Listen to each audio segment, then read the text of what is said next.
무더위가 기승을 부리던 조선의 어느 7월 보름, 도자기로 이름난 이천의 한 외딴 마을, 이름난 도공 민영감의 안방에서는 애처로운 광경이 펼쳐지고 있었습니다. 민영감은 흙과 불을 다루는 데에는 신의 경지에 올랐다 칭송받는 장인이었으나 예순을 바라보는 그의 몸은 마음을 따라주지 못했습니다. 그는 끙끙거리며 20살 남짓한 젊은 아내 연화의 위로 올라탔지만 불 꺼진 화로처럼 희미한 연기만 피어오를 뿐 뜨거운 불길은 타오르지 않았습니다. 그의 주름진 이마에는 콩알만 한 땀방울이 송골송골 맺혔고 희끗한 수염은 거친 숨결에 파르르 떨렸습니다. 아이고, 이놈의 몸뚱이가 왜 이리 말을 듣지 않는단 말인가? 서방님, 오늘도 벌써 풀무가 꺼지시는 겁니까? 아직 달도 중천에 뜨지 않았는데 말입니다. 연화의 목소리에는 실망과 빈정거림이 날카롭게 섞여 있었습니다. 민영감은 숨을 헐떡이며 변명했습니다. 아니, 그게 오늘따라 유난히 몸이 천근만근이라서 낮에 가마 앞에서 너무 오래 있었나 보. 가마 앞에서는 사흘 밤낮을 세우시면서 제 앞에서는 어찌 이리 맥을 못 추시는지요. 연화는 차갑게 말을 자르며 한숨을 쉬었습니다. 미안하오. 내 너무 늙었나 보. 늙으신 줄은 알았지만 이리 빨리 시들 줄은 몰랐네요. 마당의 호박꽃도 해가 떠야 시들거늘 영감님은 달이 뜨자마자 시드시는군요. 연화는 긴 한숨을 내쉬며 돌아 누웠습니다. 칠흑 같은 검은 머리카락이 하얀 모시옷 위로 폭포처럼 쏟아졌고 뽀얀 목덜미에는 식은 땀이 맺혀 있었습니다. 가마 불은 그리 잘 지피시면서 제 몸의 불씨 하나는 못 살리시는군요. 도자기는 1000개를 구워도 자식 하나는 못 만드시겠어요. 연화의 신랄한 독백에 민영감은 부끄러움을 이기지 못하고 이불을 머리끝까지 뒤집었었습니다.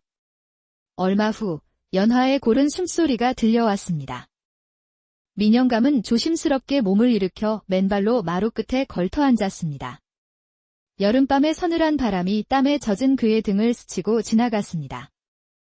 달빛이 마당을 환히 비추었고 저 멀리 공방에서는 여전히 가마의 붉은 불빛이 타오르고 있었습니다.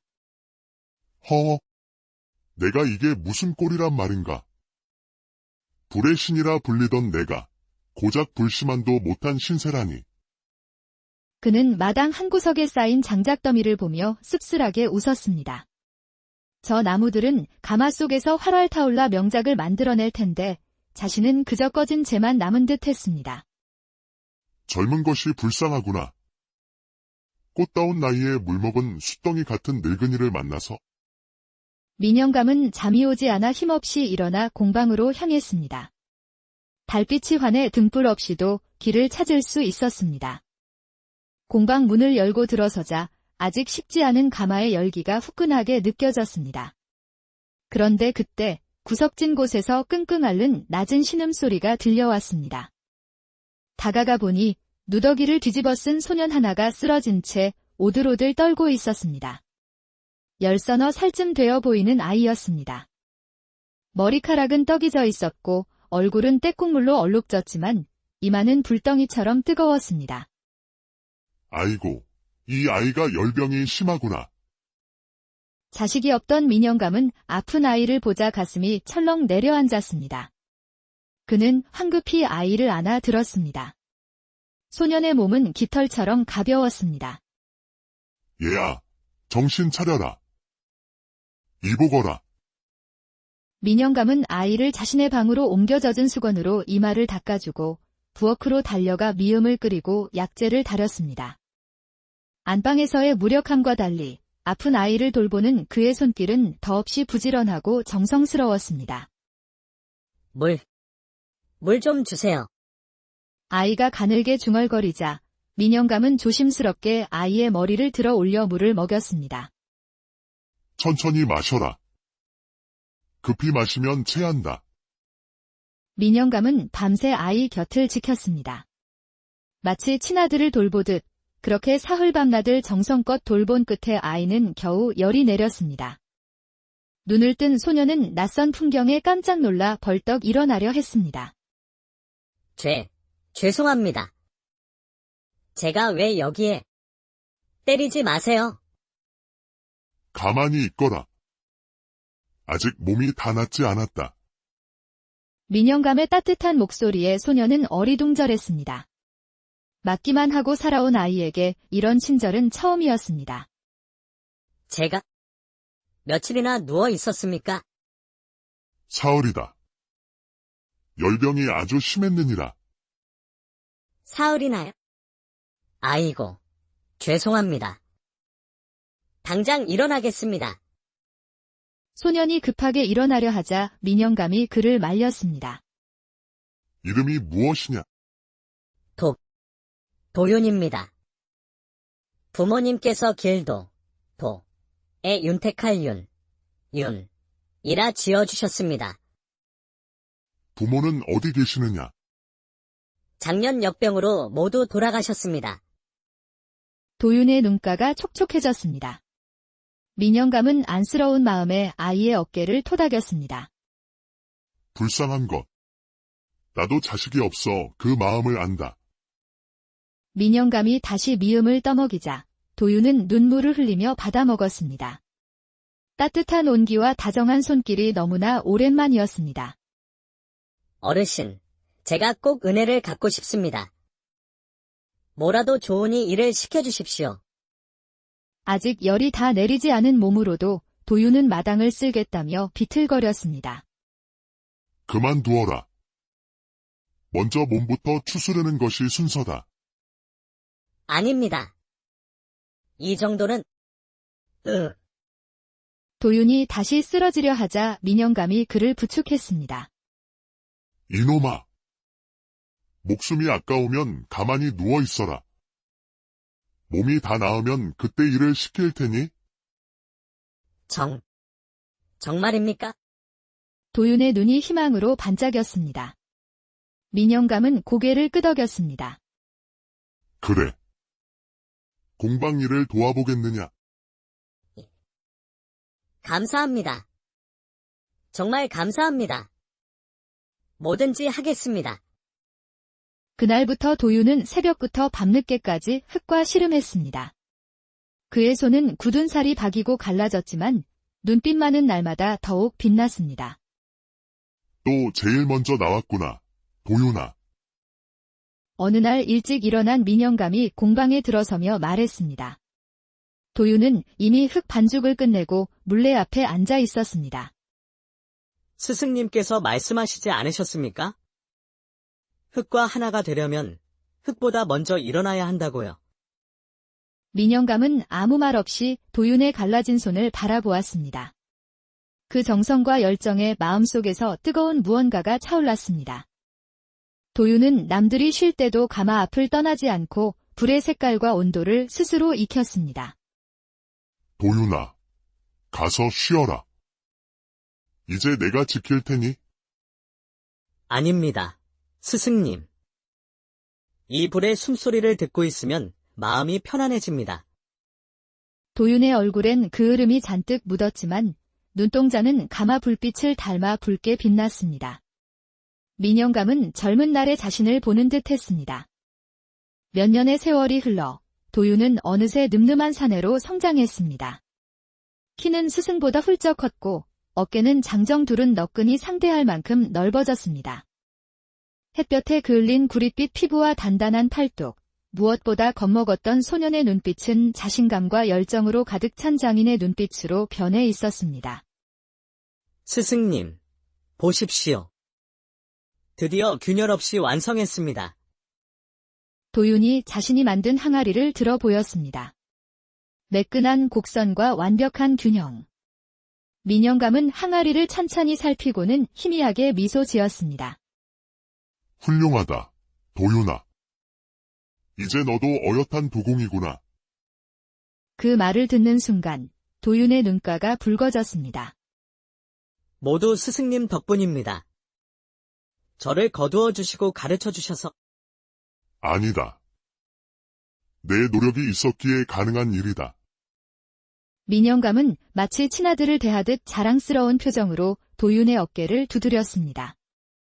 그렇게 도윤이 공방의 기둥이 되어가던 무렵 기이한 일이 벌어지기 시작했습니다.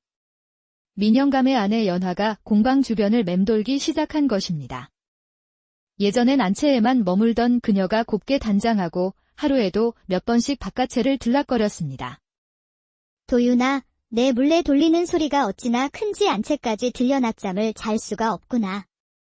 사실 그녀는 낮잠은커녕 땀 흘리며 일하는 도윤의 건장한 모습을 훔쳐보느라 정신이 없었습니다. 죄송합니다. 부인. 조용히 하도록 하겠습니다. 도윤은 정중히 대답했지만 그녀가 기웃거릴 때마다 젊은 혈기가 들끓어 애써 외면해야 했습니다. 아니다. 가까이서 보니 그리 시끄럽지 않구나. 오히려 듣기 좋은 소리인 것을. 연화가 물레 옆에 찰싹 붙어 앉자 그녀의 치맛자락이 도윤의 무릎을 스쳤고 은은한 난초향이 퍼졌습니다. 손이 참 야무지구나. 우리 영감손은 이제 붓대 하나 제대로 못 잡는데? 연화가 도윤의 굳은 살 박인 손을 잡고 이리저리 살폈습니다. 그녀의 가느다란 손가락이 닿자 도윤은 온몸에 번개를 맞은 듯 짜릿한 전율을 느꼈습니다. 이런 손이면 밤에 여인을 붙잡아도 절대 놓치지 않겠네.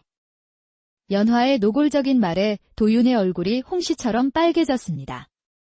며칠이 지나면서 연화의 행동은 더욱 대담해졌습니다. 그러던 어느 무더운 날, 민영감이 한양의 도자기를 납품하러 사흘길을 떠났습니다. 연화가 물이 담긴 놋대야를 들고 공방에 나타났습니다. 야은 저고리 너머로 속살이 비쳐 보였습니다. 더운데 몸이라도 씻거라. 땀 냄새가 여기까지 나는구나. 부인. 괜찮습니다. 도윤이 사양했지만 목소리는 이미 떨리고 있었습니다. 사실 그도 매일 밤 그녀를 생각하며 홀로 애를 태웠습니다. 뭐가 괜찮으냐? 등에 흙이 잔뜩 묻었는데. 연화는 바가지로 물을 떠서 도윤의 등에 부었습니다. 차가운 물줄기와 함께 그녀의 손이 그의 옆구리를 간지럽혔습니다. 부인. 그만하시지요. 그의 목소리엔 간절함이 묻어났고 그의 눈빛은 이미 가마속 불길처럼 이글거리고 있었습니다. 도윤아, 우리 둘 다 알고 있지 않느냐. 영감님은 이미 반송장이고 나는 아직 피어나는 꽃인데. 연화는 도윤의 손을 잡아 자신의 가슴에 가져다 댔습니다. 느껴지니. 내 앞에선 내 심장이 이렇게 미친 듯이 뛰는구나. 그 순간 도윤의 마지막 이성의 끈이 끊어졌습니다. 그는 굶주린 호랑이처럼 연화를 와라 끌어안았습니다. 두 사람은 약속이라도 한 듯 뒤뜰 대나무 밭으로 달려갔습니다. 잠시 후 바람 한 점 없는데도 대나무들이 미친 듯이 흔들리기 시작했습니다. 그날이 있고 며칠 후 도윤이 심부름을 다녀오는 산길에서 기이한 일을 겪었습니다. 잠시 바위에 기대어 쉬려는데 등골이 서늘해졌습니다. 젊은이, 굵은 목소리에 고개를 드니 바위 위에 삭발한 스님 한 분이 서 있었습니다. 스님. 무슨 일이십니까? 스님은 바위에서 뛰어내려 도윤의 얼굴을 뚫어지게 바라보더니 갑자기 허허 웃음을 터뜨렸습니다. 하루아침에 관상이 변했구나. 도윤은 연화와의 일이 들킨 것만 같아 가슴이 덜컥 내려앉았습니다. 마른 우물에 샘이 솟고 죽은 나무에 꽃이 피리로다. 도윤이 어리둥절한 표정을 짓자 스님이 말을 이었습니다. 주인이 제자에게 절하고 제자가 주인의 자리에 오르리라. 그 말에 도윤은 온몸에 소름이 돋았습니다. 스님은 하늘을 올려다보더니 낮게 중얼거렸습니다. 큰 은혜를 입은 자여, 그 은혜를 잊지 마라. 베푸는 자가 진정한 부자니라. 그리고는 도윤을 똑바로 쳐다보며 말했습니다. 겨울이 오기 전 흰상복과 붉은 베넷저고리가 한 집에 걸리리라. 스님, 그게 대체 무슨... 도윤이 물으려 했지만 스님은 이미 몸을 돌려 산길을 오르고 있었습니다. 때가 되면 알게 될 것이다. 하늘이 정한 인연은 거스를 수 없느니라. 스님은 연기처럼 사라졌고 도윤은 한동안 멍하니 서 있었습니다. 불안한 마음으로 집에 돌아온 도윤은 연화에게 스님과의 만남을 이야기했습니다. 흰 상복과 붉은 베넷저고리라는 말을 듣자 연화의 얼굴이 하얗게 질렸습니다. 흰 상복과 붉은 베넷저고리라. 그녀의 손이 저도 모르게 자신의 배로 향했습니다. 스님의 예언 이후에도 두 사람의 관계는 깊어만 갔습니다. 그러던 어느 달 밝은 밤, 대나무밭에서 두 사람이 또다시 만나고 있을 때였습니다. 대나무 잎사귀 사이로 발자국 소리가 들렸고 두 사람이 놀라 돌아본 곳에는 민영감이 서 있었습니다. 민영감은 한동안 말없이 두 사람을 바라보았습니다. 달빛에 비친 그의 얼굴에는 아무런 감정도 드러나지 않았습니다. 시간이 멈춘 듯한 정적이 흘렀습니다. 그때 민영감이 천천히 아무것도 보지 못한 것처럼 조용히 말했습니다. 날이 서늘하구나. 감기 조심하거라. 그 말만 남기고 민영감은 느린 걸음으로 돌아섰습니다. 두 사람은 그 자리에 얼어붙은 듯 서 있었습니다. 영감님이 다 아시는구나. 연화의 눈에서 눈물이 흘러내렸습니다. 도윤은 스승의 은혜를 배신한 죄책감에 가슴이 찢어지는 듯 아팠습니다. 그날 이후 민영감은 평소와 다름없이 지냈지만 그의 얼굴빛은 날로 어두워졌습니다. 그러던 어느 이른 아침, 공방에서 쿵 하는 소리가 들렸습니다. 도윤이 달려가 보니 민영감이 물레 앞에 쓰러져 있었습니다. 입가에서는 검붉은 피가 흐르고 있었습니다. 스승님. 스승님. 정신 차리십시오. 의원이 도착해 진맥을 하더니 고개를 저었습니다. 적취입니다. 뱃속에 단단한 덩어리가 자라 이미 온몸에 퍼졌습니다. 보안이 1년은 넘은 듯합니다. 그러고 보니 요즘 영감님이 통 식사를 못하시고 가끔 뒷간에서 신음소리가 들렸는데 연하는 자신이 남편의 병을 몰랐다는 죄책감에 흐느꼈습니다. 이미 늦었습니다. 이 약도 잠시 고통을 덜어줄 뿐 기껏해야 한두 달을 넘기기 힘들 것입니다. 그 말에 연하는 주저앉아 통곡했습니다. 민영감은 사흘 만에 겨우 의식을 되찾았습니다. 유나, 스승님. 제가 여기 있습니다. 민영감은 떨리는 손으로 자신의 배를 만지며 쓴웃음을 지었습니다. 이미 알고 있었다. 어찌하여 말씀을 안 하셨습니까? 말해서 무엇하겠느냐. 고치지 못할 병인 것을. 민영감은 연화의 손을 잡았습니다. 부인, 미안하오. 젊은 당신을 이리 일찍 홀로 두고 가게 되어. 그런 말씀 마세요. 서방님은 나으실 거예요. 민영감은 다시 도윤을 불렀습니다. 도윤아, 가까이 오너라. 도윤이 가까이 다가가자 민영감이 간신히 속삭였습니다. 내가 대나무 밭에서 다 보았다. 그 순간 도윤의 온몸이 얼어붙었습니다. 화나지 않았다. 오히려 고마웠다. 내가 할 수 없는 일을 네가 대신해 주었으니, 이 집안의 불씨를 내가 지켜주었으니. 그는 떨리는 손으로 연하와 도윤의 손을 잡아 포개 놓았습니다. 그리고는 머리맡 벽장을 가리켰습니다.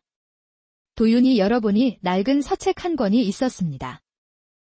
이것은 우리 집안 대대로 내려오는 비법서다. 내게 주마.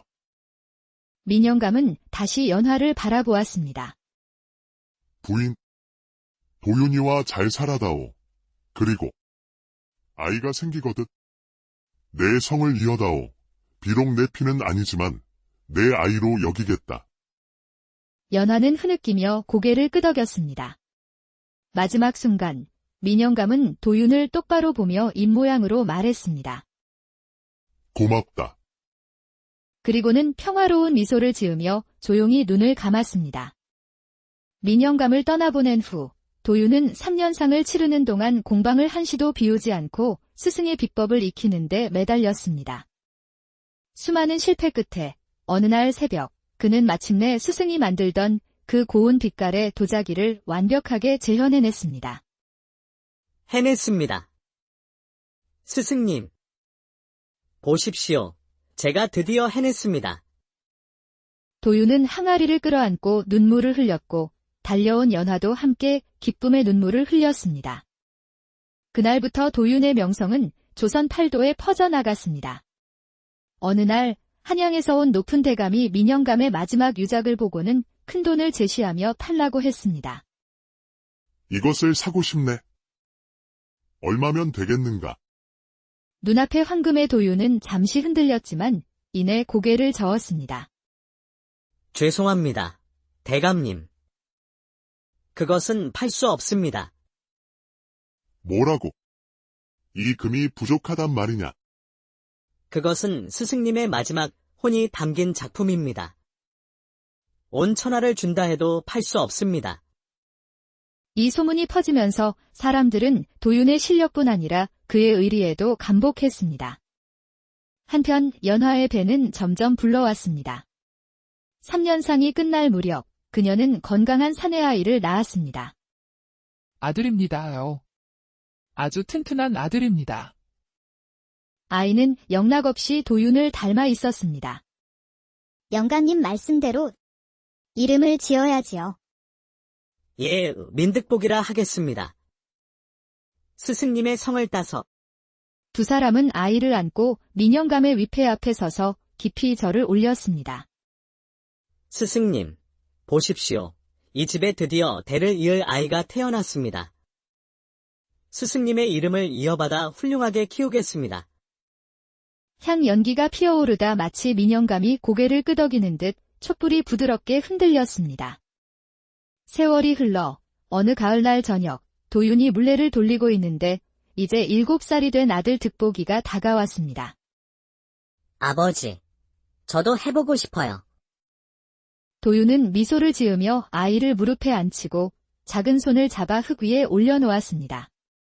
마치 오래전 민영감이 자신에게 그랬던 것처럼 말입니다. 먼저 흙과 친해져야 한단다. 흙의 숨소리를 들어보렴. 회기 숨을 쉬어. 그럼 모든 것은 살아있단다. 할아버지 스승님께서 내게 그리 가르쳐 주셨지. 민영감은 모든 것을 알면서도 모른 척했습니다. 그는 놓아줌으로써 오히려 공방의 명맥과 집안의 평화, 그리고 사람의 마음까지 모든 것을 지켜냈습니다. 그렇게 그의 유산은 세대를 이어 계속